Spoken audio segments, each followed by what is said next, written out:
Saturday, on the 120th day. And it was a beautiful success. I'm sure some of you have seen some of the footage and pictures from the event that happened in Toronto. And she wrote a speech, a short speech, a few paragraphs I'd like to read because I think it's really well written. But before I start, I do want to say that these, I feel like regularly and frequently we have to have these fundraisers for people who are innocent people who are undergoing immense suffering at the hands of the government that we have to integrate and work with.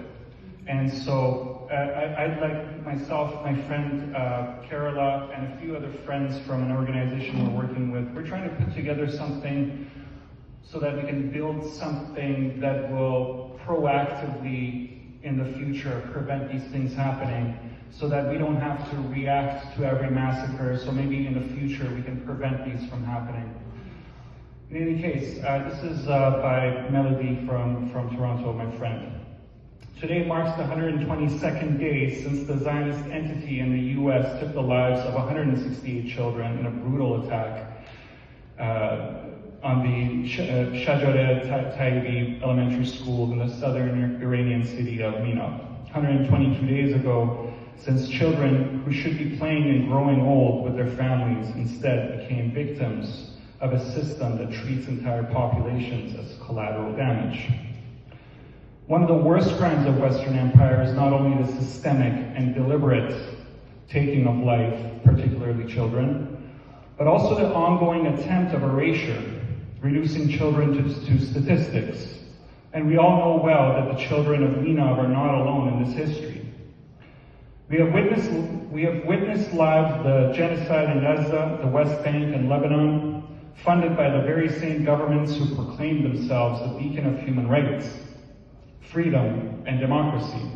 We've also witnessed right here on indigenous lands on which we exist, where we build our lives, where we pursue our careers. We witness the ongoing targeting of children by the same settler colonial project that has sought to erase indigenous children from their territories and culture, denying them dignity and their birthright.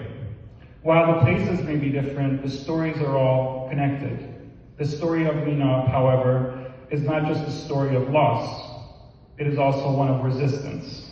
Settler colonialism has tried to convince us that the power is permanent, that we are helpless in this belly. History has proven otherwise.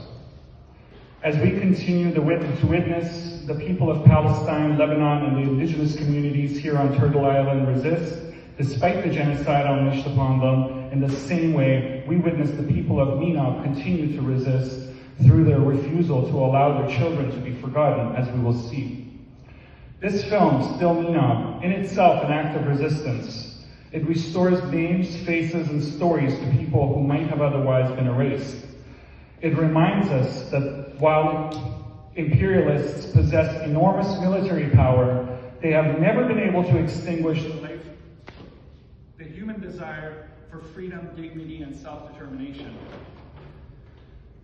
May we continue to honor the children of Mina, listen deeply to the stories being shared, and strengthen our commitment to a world where no child is sacrificed for power.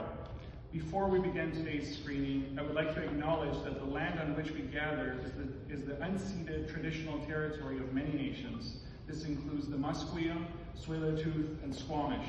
We cannot separate our struggle for justice by standing on this land.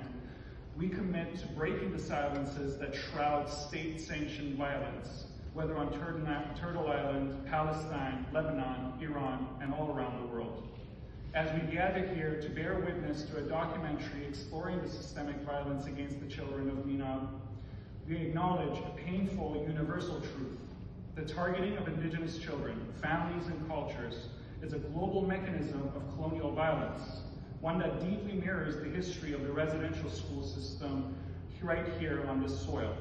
We honor the memory of the children killed, support the survivors of this terrorism, and pledge our collective voices today to demand truth, accountability, and a future where every child is safe on their ancestral land. Thank you.